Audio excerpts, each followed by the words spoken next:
Қайырлы күн құрметті наурызымдықтар, мінекей әдегенше екінші таймда басталып кеткен екен. Наурызым футбол құрамасы өз алаңында Қостанай облысының лигасының аясында бірінші тур ойынында мінекей Жангелді командасын қабылдауда. Бірінші таймнан кейін есеп 3-0, алаң иелері айқын басымдықпен жеңіп жатыр. Ендеше сіздерді Наурызым құрамасымен таныстырып өтейін. Қақпада Алжағанов Болат, қорғау шегінде оң қапталда 3-ші нөмірде Балтабаев Руслан. Орталық шепте жаңа ғана ойында ойқастаған Қалиев Бауыржан орнына алаңға Абай кірді. Және де Абаймен орталық шепте бірге ойнайтын 2-ші нөмірде Бадилжанов Диас. Және сол қапталда 7-ші нөмірде Жаукен Боранбай. Сыртқы линия жартылай қорғау шегінде оң қапталда 15-ші нөмірде команда капитаны Бөкенов Айбек. Орталық шепте 2 ойыншы, 8-ші нөмірде Жукенов Мирбек, 10-ші нөмірде Жұдырықов Аян, және де 11-ші нөмірде Жұмабаев Иламан. Шабуыл шегінде жаңа ғана 2 гол соққан Тұрғали Ернардың орнына алаңға 13-ші нөмірде Камалиев Нурислам шықты мінекей. Және де Нурисламен бірге ойнайтын Есен Мұратқали. Мінекей осындай құраммен бүгін Наурызым футболшылар ойнап жатыр. Кезекті бір шабуыл. Жұдырықов Аян қарсыласынан айласын асыра алмады. Мінекей құрметті көрермендер, бұл ойыннан бөлек көршілес ойында Амангелді командасы өз алаңында Арқалық командасын қабылдап жатыр. Ол жақта Арқалық 5-2 есебімен жеңіп жатқан жайы бар. Мінекей экрандарыңызда көрсеткендей жері қауіпті сәт, және Жұдырықов Аян соққысын нашар шықты, бірақ доп қалды. Тұрғали Ернар, кешірім өтінен, бұл Есен Мұратқали екен. Есен Мұратқали, Жаукен Боранбай бір ойыншыны алдап өтті, екіншісін алдап өтті, және де жақсы пас және гол. Құрметті көрермендер, мінекей есеп 4-0. Бөкенов Айбек мінекей Наурызым құрамасы үшін өзінің алғаш голын соқты. Команда капитаны. Тамаша, есеп 4-0. Мінекей Наурызым футболшылары бүгін Арай стадионында тамаша ойнауда. Жаңа ғана айтып жатырық, айқын басымдық деп, тіпті допты бақылаудың өзі 70-30 бұл арада. Соққы бағыттан 15-2 екен. 4-0 мінекей құрметті көрермендер. Екінші таймда мінекей бірінші голды көріп атымыз. Наурызым футболшылары алда. Ойынның бітуіне 17 минуттай бар. Десек те енді торғай ойыншыларына барынша шабуылдау керек. Жаукен жақсы алдап өтті бұл жерде. Камалиев және доп Камалиевтің өзіне тиіп барып, алаң жегін шығып кетті. Жангелді футболшылар мінекей жаңа шабуылдарын бастайтын болады. Алыстан аттелетіп келген көненің көзі асылдың сынығы қасиетті торғайдан келген мінекей Жангелді ойыншылары барын салатын болады. Әлде де уақыт бар, бірақ шабуылдау керек. Бірінші таймда 1-2 мүмкіндік болды. Тағы бір жақсы шабуыл болып жатыр еді, бірақ та қорғаушылар дер кезінде үлгерді. Бадилжанов Диас. Мінекей бүгін Наурызым құрамасының қорғаушылары өте салқынқанды ойнауда. Бұрыштама добы. Мінекей Жангелдіктер енді өзінің бақыттарын, голдарын осындай стандартты шабуылдарын іздейтіні анық нәрсе. Алға асырылған пас, және бұл жерде Жұмабаев допты шығарып жіберді. Камалиев топпен жүгіріп келе жатыр, және де алға асырылған пас. Тамаша. Жұдырықов Аян қақпашымен бет-бе-бет, және де гол. Жұдырықов Аян бүгінгі ойындағы екінші голын соқты. Мінекей 5-0. Аргентина, Ямайка 5-0, какая боль дегендей мінекей Наурызым футболшылары 5-ші голын соқты. Жұдырықов Аянды біз ұлттық құрамадағы, яғни Наурызым құрамасындағы 6-ші голымен құттықтаймыз. Небәрі 10-ші ойын екен. Тамаша мінекей. Қандай тамаша көрсеткіш. Жаңағы шабуылдың өзін көрдіңіздер. Бүгін мінекей Наурызым футболшылары өте тамаша, тиянақты паспен жақсы ойнауда. Тамаша мінекей 5-0. Құрметті көрермендер. Тағы да Камалиев ойындарын бұзып кетті бұл жерде. Енді бұл жер сарыға салатын дейміз, әлбетте. Талас тартыста ондайымдай болып тұрады. Алға асырылған пас. мінекей ортамен де, оң қапталмен де, сол қапталмен де, бұрыштамамен де әйтеуір жан-жақты шабуылдап көріп жатыр Жангелді құрамасы, бірақ әзірге алаң жақпады ма, әлде Наурыздың ауасы жақпады ма, бүгін мінекей ойындары жүре алатын емес. Бұған дейін бұл қарсыластар 2 рет ойнаған болатын. Біріншісі 2019 жылы Жастар стадионында 3-3 есебімен тең ойнаған болатын. Жер шабуылды Жұдырықов бастап жатыр. Сенен бұрыштама добы. Жаңа әңгімемізге оралатын болсақ, бұл командалар сол 2019 жылы Жастар стадионында ойнаған болатын. 3-3 есебімен сол кезде Наурызым құрамасының шабуылшысы, сол кездегі Нұрбаев Төлеби 3 гол соққан болатын Жангелді құрамасына, қақпасына, және 3 нәтижелі пастың барлығын Наурызым футболының аңызы Исмағұлов Жасұлан берген еді. Одан кейін бұл командалар өткен жылы ғана 2022 жылы Затобол стадионында ойнаған болатын. Дәмділік футболист Табан Мақсаттың голының арқасында Наурызымдықтар 1-0 басым түсті. Зөкенов Мейірбек. Біз әңгіме соғып жатқан кезінде мінекей Наурызым футболшылары шабуылдарын үдететін емес, шабуыл үстіне шабуыл жасап жатыр. Мінекей тағы бір тіпті торғай ойыншылары Жұмабаев тамаша. Бірақ енді әрбір допқа жақсы таласып жатыр бұл футболшы. Бүгін жарады, 2 нәтижелі пас берді бірінші таймда. Айта кетейік, құрметті көрермендер, есеп біз айтқандай 4-0.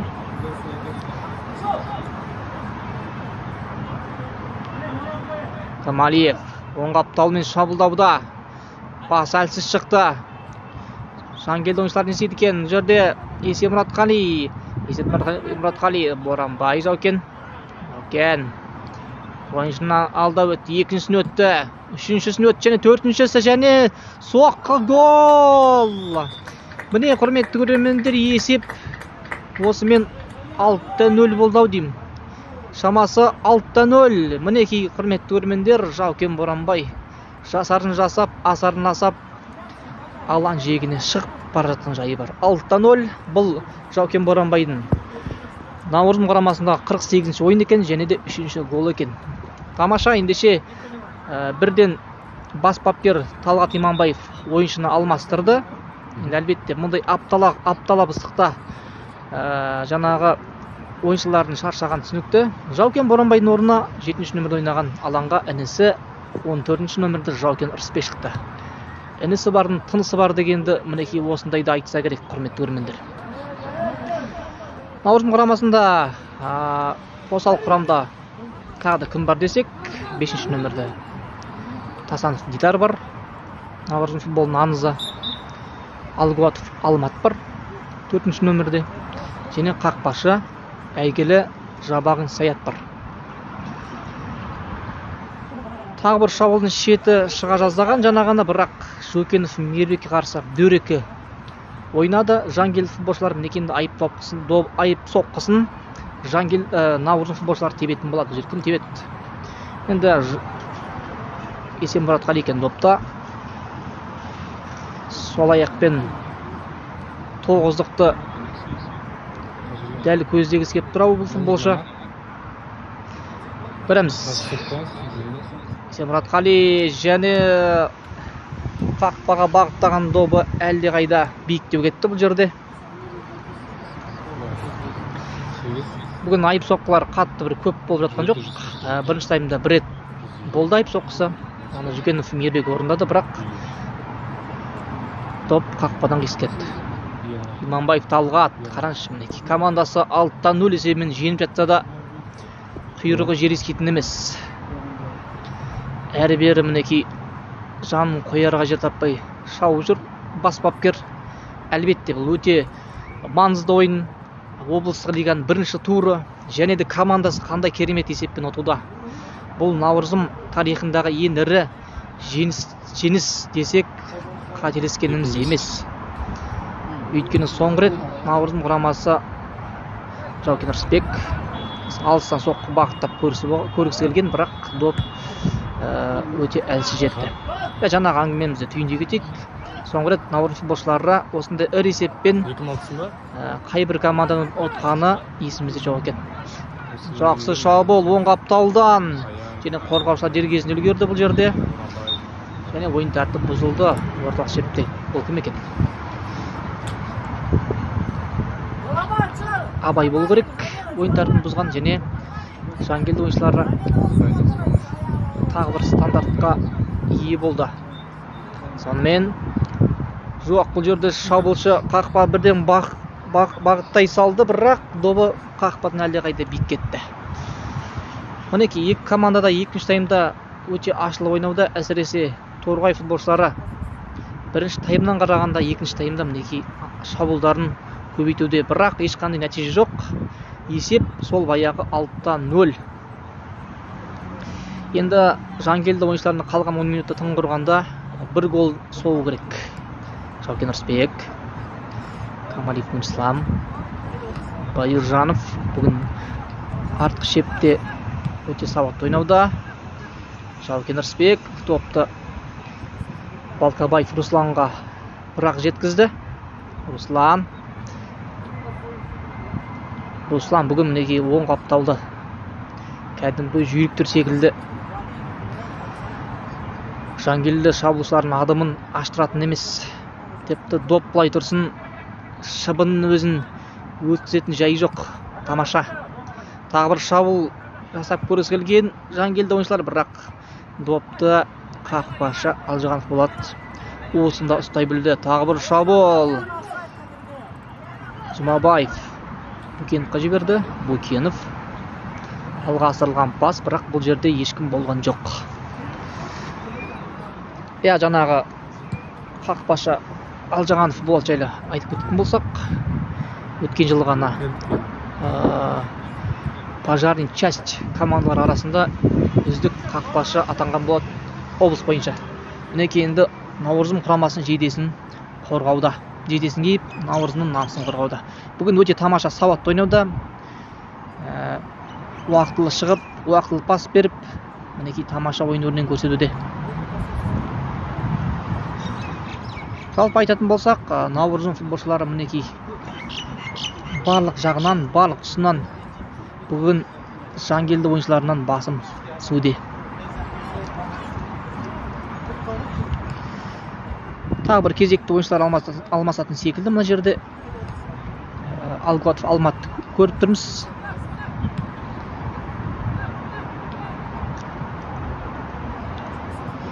Наурызымдықтар 6-шы голдан кейін өз айып алаңдарына жатып алды. Әрине енді соғар голын соқты, басқа не керек? Енді тек қана қалған минуттарды қақпа гол өткізбестен өткізу керек. Өйткені бұл турнирде білесіздер, бұл командалардың бөлек Арқалық Амангелді командалары бар. Әрбір соғылған гол, жіберілген гол барлығы да өте маңызды. Өйткені бұл топтан бірінші орынмен тек қана бір-ақ команда шығады. Тек қана бір команда ғана жарысты әрі қаратай жалғастыра алады. Топты бақылаудан 60-та 40 болған екен. Жангелді ойыншылары жаймендеп естерін жиып жатқан сияқты бұл жерде. Бірақ шабуылдар мінекей. Ешкім жоқ. Алжығанов, Балтабаев. Жоқ, Балтабаев бұл жерде топты жоғалтып алды. Қауіпті сәт және қақпадан биік кетті. Жангелді құрамасында қандай керемет шабуыл болды. Қандай керемет мүмкіндік болды. Тың құрғанда бір гол соғатын, бірақ мінекей бүгін гол соғу Жангелді құрамасына бұйырмай жатқан жайы бар. Тепсе темір үзетін Жангелді ойыншылары бүгін тепкен тембіл доптары қақпаға даритын емес. Өйткені алаң елдері бүгін тамаша ойнауда. Тағы бір шабуыл, бірақ қақпадан қисып кетті. Алжығанов болады асығатын емес, және ойыншылар алынғасатын секілді мына жерде.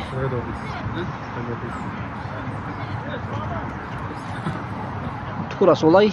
Мінекей ойыншылар алмасайын деп жатыр. 8-ші нөмірді ойнаған жартылай қорғаушы Жукенов Мейірбектің орнын алаңға Алғуатов Алмат шықты. Мінекей 4-ші нөмірде және де команда капитаны Бөкенов Айбектің орнына алаңға Тасанов Дидар шықты. Мінекей екі ойыншы да бүгін тамаша ойнады. Әсіресе Жукенов Мейірбек орталық шепте қорғаныста жақсы ойын өнегін көрсетті. Команда капитаны Бөкенов Айбек те бір гол соғып, мінекей қанжығасы майланған күйде алаңнан шықты. Тағы бір шабуыл. Камалиев қақпашын бетте-бет және де соққы гол. Мінекей осымен ойын нүктесі қойылды десек артық кеткеніміз емес. Камалиев Нурислам Наурызым құрамасындағы 24-ші ойынында мінекей бірінші голын соғып жатыр. Саукесер гол. Тамаша. Есеп 7-0.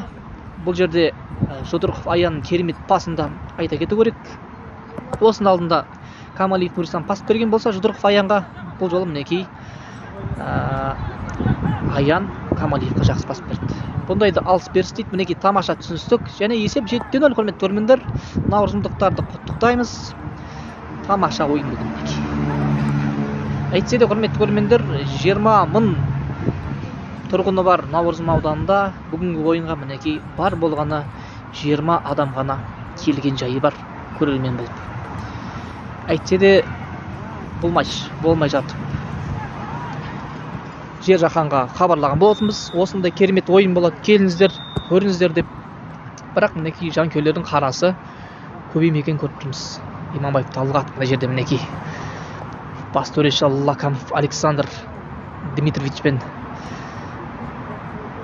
әңгіме дүкен құруда.